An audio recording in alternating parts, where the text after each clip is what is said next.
It's just one more way of reducing your liberty and reminding you that they can fuck with you anytime they want. As long as you put up with it. As long as you put up with it.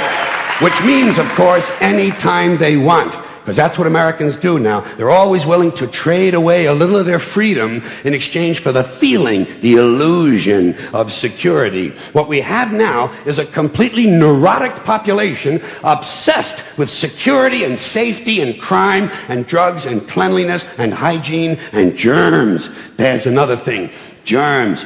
Where did this sudden fear of germs come from? In this country. Have you noticed this? The media constantly running stories about all the latest infections, salmonella, E. coli, hantavirus, bird flu, and Americans they panic easily, so now everybody's running around scrubbing this and spraying that and overcooking their food and repeatedly washing their hands, trying to avoid all contact with germs. It's ridiculous, and it goes to ridiculous lengths. In prisons, before they give you a lethal injection, they swab your arm with alcohol.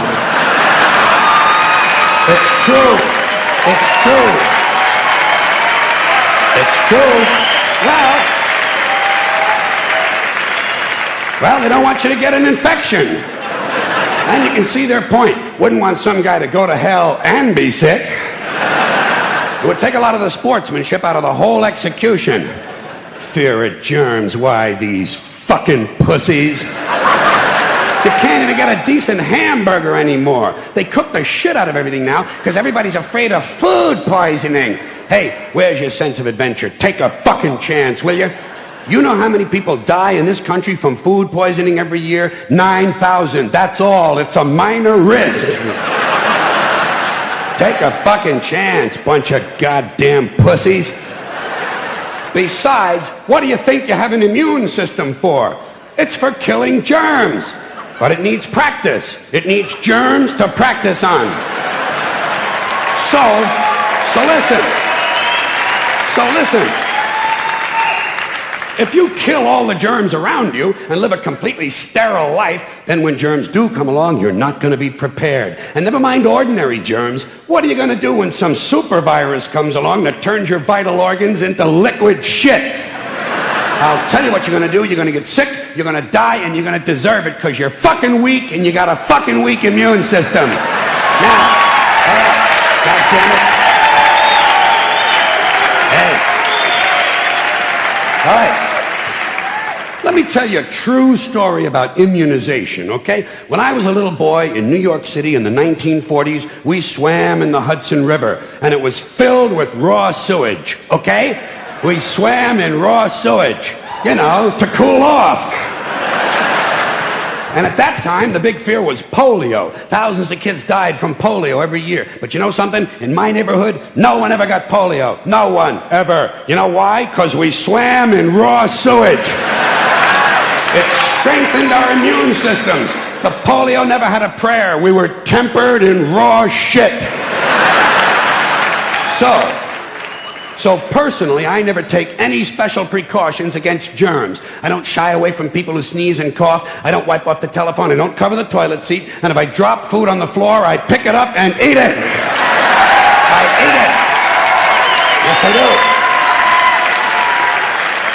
do. Even if I'm at a sidewalk cafe in Calcutta, the poor section, on New Year's morning during a soccer riot.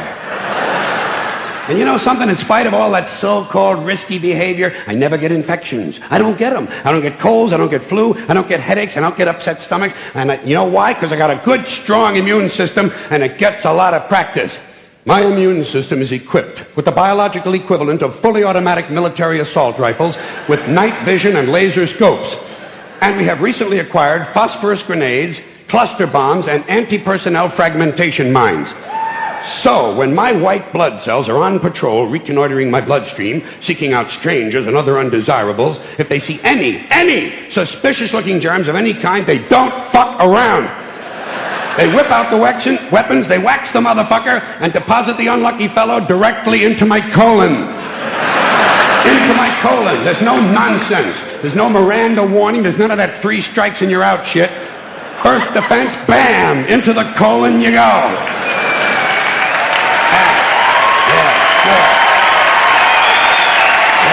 Yeah.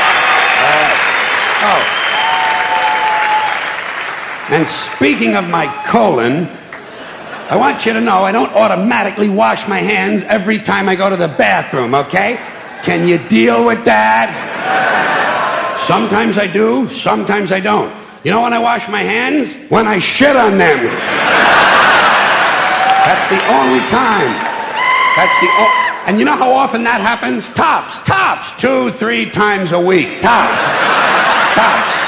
Maybe a little more frequently over the holidays. You know what I mean? And I'll tell you something else, my well-scrubbed friends. You don't always need a shower every day. Did you know that? It's overkill. Unless you work out or work outdoors or for some reason come in intimate contact with huge amounts of filth and garbage every day, you don't always need a shower. All you really need to do is to wash the 4 key areas. Armpits, asshole, crotch, and teeth. Got that? Armpits, asshole, crotch, and teeth.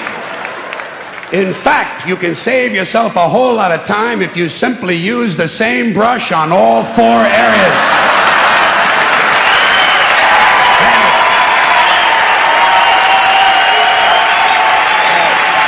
Thank you.